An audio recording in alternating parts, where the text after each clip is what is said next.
Hello guys, आज की video में हम देखेंगे कि आरसीआईटी की जो हाल ही में एग्जाम होने वाली है उस एग्जाम में किस प्रकार के महत्वपूर्ण क्वेश्चन आने वाले हैं। तो एक्सेल के कुछ क्वेश्चन लेकर हम आपके सामने हाजिर हुए हैं। तो यहाँ पर हम देखेंगे कि पहला क्वेश्चन अपना है वो कौन सा है कि एक्सेल के अंदर नई वर्क खोलने के लिए कौन सी शॉर्टकट की प्रयोग में ली जाती है। तो यहाँ पर आपको कौन सी शॉर्टकट की प्रयोग में ली जाती है उसके बारे में बताना है। तो यहाँ आप ऑप्शन देखें, पहला ऑप्शन है कंट्रोल+N है। ये आपका राइट आंसर रहेगा क्योंकि कंट्रोल+N के द्वारा आप वर्कशीट में वर्कबुक के अंदर एक नई वर्कबुक शीट ले सकते हैं। तो इसी प्रकार हमारा जो नेक्स्ट क्वेश्चन होगा वो होगा कि एक्सेल में फाइल को सेव करने के लिए कौन सी शॉर्टकट की उपयोग होती है। यानी किसी भी फाइल को सेव करने के लिए हम करते हैं वो करते हैं कंट्रोल+S का। कंट्रोल+O है वो ओपन के लिए होता है, जो ओपन आपका करते हैं ओपन के लिए होता है। और कंट्रोल+P है वो प्रिंट के लिए होता है। और कंट्रोल+N है वो नए न्यू के लिए होता है, नया डॉक्यूमेंट नई वर्कशीट लेने के लिए होता है। तो यहाँ पर जो सेव करने के लिए है वो कंट्रोल+S होगा, तो इसमें कंट्रोल+S कर देंगे हम। अगला क्वेश्चन अपना आता है वो आता है कि एक्सेल MS एक्सेल के अंदर डेटा को एडिट करने के लिए कौन सा शॉर्टकट का उपयोग होता है। यानी किसी भी डेटा को अगर हम एडिट करना चाहते हैं तो उसके लिए हम कौन सी शॉर्टकट का उपयोग करेंगे। तो उसके लिए जो शॉर्टकट की उपयोग होती है वो होती है F2 की के द्वारा हम डेटा को है वो एडिट कर सकते हैं एक्सेल के अंदर। इसके बाद में अपना नेक्स्ट क्वेश्चन आता है वो आता है एक्सेल में डाटा को कॉपी करने के लिए जो शॉर्टकट की यूज होती है वो होती है कंट्रोल+C। कंट्रोल+X है वो कट के लिए आती है, किसके लिए आती है, कट के लिए आती है। अगर क्वेश्चन आ जाए तो कंट्रोल+C का कंट्रोल+V है वो किसके लिए आती है, पेस्ट के लिए आती है। यहाँ पर पेस्ट के लिए आ जाएगी। कंट्रोल+Z है वो अंडू के लिए आती है। तो इस प्रकार से आप याद रखेंगे, लेकिन अपना जो है सही आंसर है वो कंट्रोल+C है, यानी कॉपी करने के लिए। इसके बाद में अपना नेक्स्ट क्वेश्चन आता है वो आता है कि एक्सेल में डाटा को पेस्ट करने के लिए अभी हमने चर्चा की थी, तो वो होता है कंट्रोल+V से हम क्या कर सकते हैं, डाटा को पेस्ट कर सकते हैं। फिर इसके बाद में किसी डाटा को कट करने के लिए जो शॉर्टकट की होती है वो कंट्रोल+X होती है कि X के द्वारा हम डाटा को कट कर सकते हैं।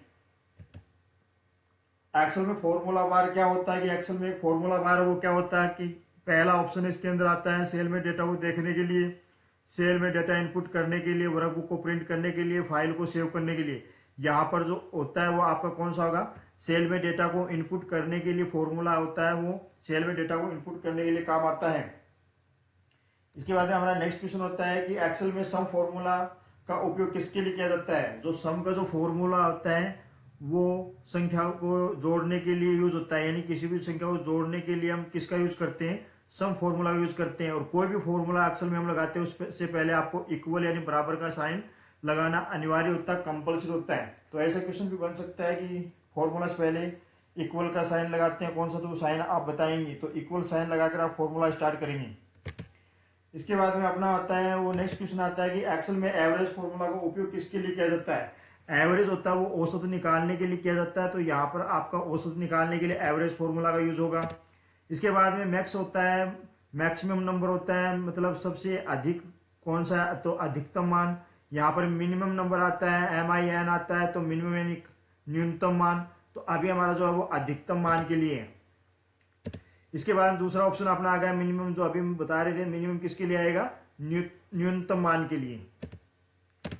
इसके बाद आपका आता है कि एक्सेल में डाटा को ऑर्डर करने के लिए, यानी यहाँ पर दो होते हैं, आपको असेंडिंग और डी असेंडिंग ऑर्डर में आप है वो डाटा को सेट कर सकते हैं। तो इसके लिए जो ऑप्शन होता है वो अपना होता है सॉर्ट। तो सॉर्ट में आपको असेंडिंग डी असेंडिंग पोजीशन है वो मिलती है, तो यहाँ पर डाटा को आप सॉर्ट करके कर सकते हैं। इसके बाद में एक्सेल में सेल का फॉर्मेट बदलने के लिए कौन सा टैब उपयोग होता है। तो सेल का जो फॉर्मेट बदलने के लिए जो हम करते हैं वो कौन सा करते हैं, होम के अंदर है वो हम इससे फॉर्मेट को चेंज कर सकते हैं, तो होम के द्वारा करेंगे। इसके बाद में एक्सेल में ग्राफ बनाने के लिए कौन सा टैब होता है। ग्राफ बनाने आपको ग्राफ कहाँ मिलेगा, इंसर्ट में मिलेगा, तो इंसर्ट का हम यूज कर सकते हैं। एक्सेल में फिल्टर लगाने के लिए कौन सा टैब होता है, तो फिल्टर भी हमें कहाँ मिलेगा, फिल्टर आपको इसके अंदर मिल जाए, किसके अंदर, डाटा के अंदर। डाटा के अंदर आपको फिल्टर मिलेगा, तो आप डाटा टैब का यूज करेंगे फिल्टर के लिए।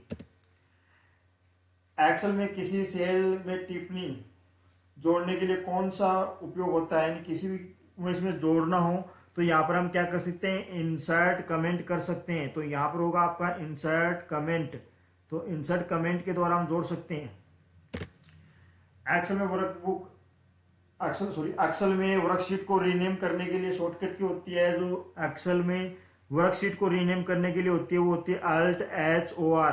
तो Alt+H+OR की के द्वारा आप वर्कशीट को रीनेम कर सकते हैं। इसके बाद में अपना आता है कि एक्सेल में वर्कशीट में डेटा को रिवर्स करने के लिए कौन सा फंक्शन उपयोग में लिया जाता है। तो रिवर्स के लिए यहाँ पर अपना कौन सा जाएगा, इनमें से कोई फॉर्मूला जो है वो रिवर्स के लिए यूज नहीं होता है। ये अलग अलग फॉर्मूले हैं जो रिवर्स के लिए यूज नहीं होंगे, तो इसमें सही आंसर अपना होगा इनमें से कोई नहीं। एक्सेल में डेटा को ग्रुप करने के लिए कौन सा विकल्प उपयोग होता है, यानी डेटा को एक ग्रुप करने के लिए जो होता है, इसमें ग्रुप करने के लिए कौन सा होगा आपका, ग्रुप के द्वारा ही आप इसको ग्रुप कर सकते हैं, फिर इसको अनग्रुप कर सकते हैं। इसमें अंतिम जो 20वां क्वेश्चन हमारा लास्ट है वो है कि एक्सेल में सेल को मर्ज करने के लिए कौन सा विकल्प उपयोग में होता है। तो यहाँ पर जो मर्ज करने के लिए आता है वो आता है आपका मर्ज सेल्स। तो मर्ज सेल के द्वारा हम डाटा को क्या कर सकते हैं, इसमें मर्ज कर सकते हैं, यानी एक से अधिक सेल को मर्ज करके रख सकते हैं। इसी प्रकार की वीडियो हम नेक्स्ट पार्ट में अपने लेके आएंगे। अगर आपको हमारी वीडियो अच्छी लगी हो तो अधिक से अधिक लोगों के पास शेयर करें, कमेंट करें, और आप किस कहाँ से वीडियो देख रहे हैं कमेंट बॉक्स में ज़रूर लिखें। तो नेक्स्ट वीडियो हमारी जल्दी ही आने वाली है, तो आप इस वीडियो के बाद में हमारा नेक्स्ट पार्ट भी देख सकते हैं। धन्यवाद।